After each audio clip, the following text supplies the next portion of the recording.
Hey guys, Chicken Ninja here for Unofficial Call of Duty, and in this video we're going to be talking about the weapon drop locations for the game mode Hunted. On screen you'll see the maps in alphabetical order, and on each map you'll see red circles representing each of the weapon drops. The circle with a 1 in it represents the initial weapon drop that never changes. After that, every 30 seconds there will be a weapon drop in a random location. And each drop contains 6 weapons, and once the first weapon is taken, there will be a number representing how many weapons are left in the crate. Once the last weapon has been taken, the crate will disappear. With these maps, there will be a link in the description as well, so you can download them and share them with your friends, or you can stop the video anytime to study each of the maps. What we're going to do is run through each of the maps and show you the locations of the weapon drops. And the drop locations will help you get better weapons and therefore a better KD. Okay, so that's the locations on the maps. Now we're going to run through each of the levels with the footage sped up to show you each of the locations, because it's not always easy to tell on the map where each are. So here, this will give you a bit clearer view of where each of the drop locations is. On CHASM there's 6 drops, and as you can see, sometimes the drops will disappear after a certain amount of time. Next up we have Flooded, and this is quite a big map, and a perfect example of when the crates are quite far away from each other. It takes a long time to run in between them.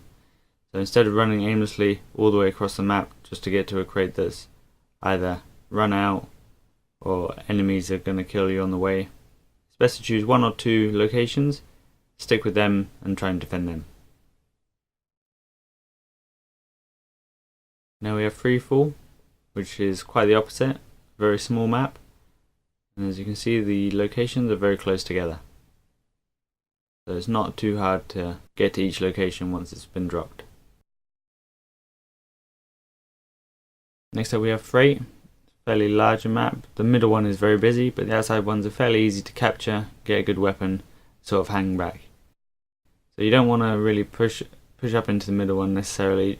These two are fairly close to each other as well, so it's good to get in between these and then just protect them. OCTANE, again, a very busy middle one, and more quieter ones on the outside. If you get a good weapon, head upstairs and you can pick people off fairly quickly and easily, but watch out for being attacked from behind with the knives and stabbing. I found in other game modes that upstairs can get quite busy, but not in Hunted really, so if you head upstairs you'll have a good vantage point, pick people off, you can always head back down and get an ammo refill by switching weapons. Now we have Overload. This is a busy one. This one's fairly close to the center one, and this one too.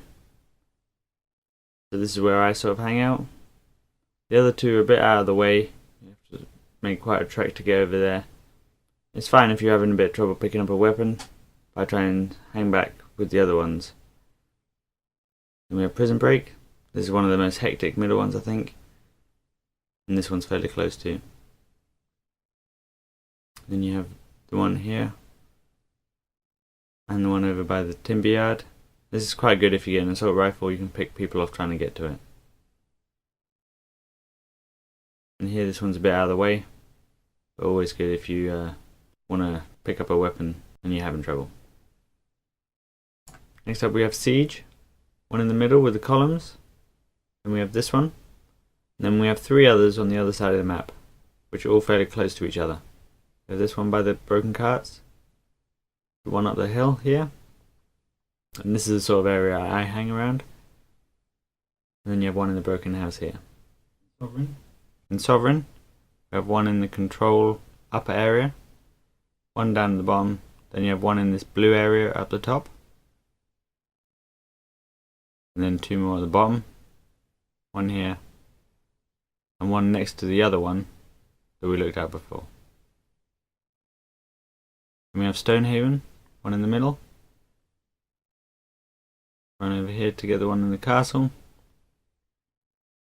We have a couple in the village. One here, and one behind the tractor. It's fairly easy to pick up a weapon from here with a bit of cover. And finally you have the one at the crash site.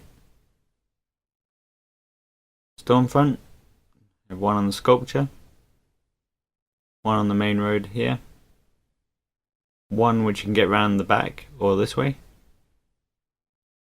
then one bit of a trek inside to the jungle area,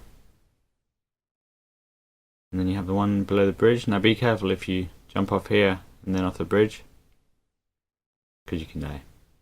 Strike Zone, one of the smaller maps. And this is interesting because sometimes you play on the destroyed map and sometimes on the regular map. This is a small map, so they're all fairly close to each other. And the final one is in the bar.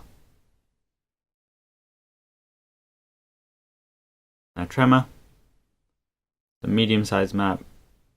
They're all around the outside really, except for the first one. We'll just do a big circle, all out of the way, and don't have too much trouble getting weapons. And you have WARHAWK, very busy middle one. Come around here, this one, and the one by this truck. Fairly close to each other, and these two are fairly close, so you have two on either side of the map. And finally we have Whiteout, one on the frozen lake. Head over to the sort of village area.